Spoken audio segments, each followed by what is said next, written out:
Yo les postos, c'est parti pour une nouvelle vidéo. On est reparti pour une nouvelle année. Bonne année à tous. Et surtout, 1er janvier dit début du mercato hivernal les postos. Mais aujourd'hui, on va parler un petit peu d'autre chose. Surtout la reprise de l'entraînement et la reprise de la compétition. Le Paris Saint-Germain joue ce lundi contre Vannes en 16e de finale de Coupe de France. Toutes les autres équipes de Ligue 1 ont repris l'entraînement déjà depuis quelques jours. Sauf le Paris Saint-Germain. Le PSG n'est pas un club comme les autres, vous le savez. Rien ne se passe comme dans les autres clubs. Donc certes, le PSG a 13 points d'avance. Certes, le PSG est au-dessus de toutes les équipes françaises. Ça, on ne va pas le nier. Mais je trouve que là, réellement, il y a un manque de professionnalisme.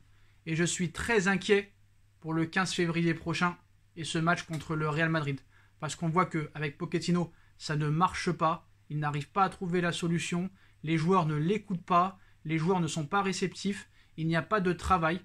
Alors peut-être que lui veut y mettre de la bonne volonté. Mais dans ce club, il n'y a pas de structure. Il n'y a pas d'autorité. Les Sud-Américains font ce qu'ils veulent. Mais surtout, ça va être l'occasion, peut-être lundi, de voir une toute autre équipe du Paris Saint-Germain.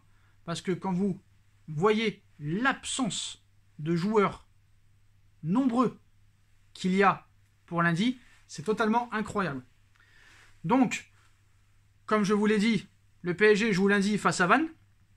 Lionel Messi, Marquinhos, Keylor Navas, Leandro Paredes, Angel Di Maria, Mauro Icardi, Neymar Junior, Julian Draxler, Juan Bernat, Sergio Ramos, Idrissa Gueye, Abdou Diallo, Achraf Hakimi, Colin Dagba sont indisponibles pour le match de lundi. Donc là maintenant, c'est le moment de faire confiance aux jeunes. Donc il y a de très grandes chances que là, on voie Xavi Simons, Edouard Michou, Junior Ebimbe et d'autres joueurs du centre de formation. Là, il n'aura pas le choix. Donc pourquoi tant d'absents ? C'est simple, hein.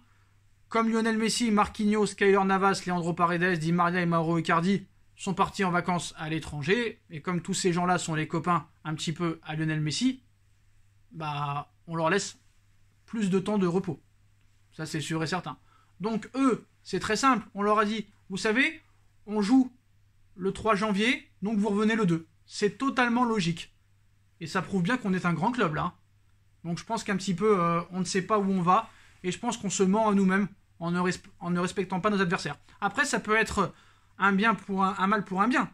Ça va faire quand même plaisir de voir tous ces jeunes et de voir ce que ça peut donner réellement contre cette équipe de Vannes. Bon, pour Neymar, il est blessé encore une fois. On en a l'habitude. Julian Draxler aussi toujours blessé. Juan Bernat, il est en reprise. Sergio Ramos, qui était disponible, est suspendu à cause de son carton rouge pris à Lorient lors de la dernière journée. Idrissa Gueye, Abdou Diallo et Achraf Hakimi sont en route vers la CAN. Donc maintenant, tout peut arriver en Coupe de France. On a déjà vu des surprises. On va voir comment le PSG va se comporter en Ligue 1 et les 6 matchs de Ligue 1 avant ce match contre le Real Madrid. Mais honnêtement, à l'heure où on parle, j'ai l'impression que le seul joueur sur lequel on peut compter, c'est Kylian Mbappé, Marquinhos et peut-être Keylor Navas. Mais j'ai vraiment de très gros doutes sur le reste de l'effectif. Parce que moi, tout le monde me dit, je suis impatient de revoir Neymar. Je pense pas que Neymar sera à 100% déjà au match aller le 15 février. Encore faut-il qu'il soit disponible. Encore faut-il qu'il se remette de sa blessure. Et en plus de ça, comme vous le savez, Carnaval de Rio, son anniversaire le 5 février et l'anniversaire de sa frangine juste après. Donc il n'y a rien qui pourrait aller, alors que le Real Madrid a changé de coach. Carlo Ancelotti, ancien de la maison, ancien entraîneur du Paris Saint-Germain aussi, qui a gagné une Ligue des Champions avec le Real Madrid 1 an après avoir quitté le Paris Saint-Germain. Il sait où il va, on connaît le style de jeu. Alors la chose positive pour le Paris Saint-Germain, c'est que le PSG n'a pas réellement d'identité de jeu. Ça va être très compliqué pour le Real Madrid d'essayer d'étudier et de voir ce qu'ils peuvent faire. Je pense que le PSG est imprévisible. Il va falloir que ces joueurs se mettent en autogestion. Il va falloir que l'effectif soit au complet. Et ça va être très dur de préparer cette rencontre. Parce que déjà, en Ligue 1, tu as 13 points d'avance. Donc tu n'as pas vraiment de match de préparation. Alors que le Real, contrairement à nous, joue le titre dans son championnat. Et il y a quand même beaucoup plus d'équipes qui sont performantes en Liga qu'en Ligue 1. Après, je sais ce que vous allez me dire. Pour l'instant, la Ligue 1 à mi-saison est numéro 1 à la 10 UEFA. Mais je pense que ça va être très dur de trouver la motivation et de monter en puissance alors que la Ligue 1 est déjà presque bouclée. Après, c'est vrai que le PSG ne doit pas se reposer sur ses lauriers. Mais comment tu veux préparer un match et un huitième de finale de Ligue des Champions quand tu sais que ton latéral droit part en sélection pendant je ne sais pas combien de temps? Pareil pour ton milieu de terrain titulaire Idrissa Gueye. Pareil pour Abdou Diallo, c'est-à-dire que là, comme Ramos, on ne peut pas vraiment compter sur lui. Si jamais Marquinhos et Kimpembe sont blessés ou suspendus, ben on n'aura que Kehrer dans l'axe. Ça risque d'être quand même compliqué. Ou peut-être El Shaddai Bichabou. Donc je pense qu'il va falloir se renforcer cet hiver, les postos. Cet hiver.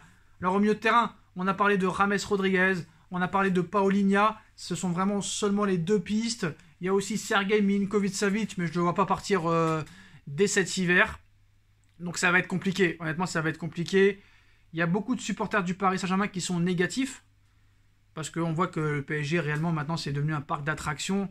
Et je pense que ce qui va se passer cet été, ça pourra être aussi un mal pour un bien. Parce que si Mbappé s'en va, on risque de ne pas s'en remettre. Si Haaland ne vient pas, on risque d'être mécontent. Mais ce sera peut-être la possibilité pour ces dirigeants de repartir à zéro. De repartir sur une stratégie de recrutement de joueurs qui ne sont certes peut-être pas des stars, mais qui veulent mouiller le maillot, qui veulent mouiller le maillot, je vais y arriver, qui veulent tout donner sur le terrain, des joueurs qui ont tout à prouver, et je pense que c'est ça que doit faire le Paris Saint-Germain.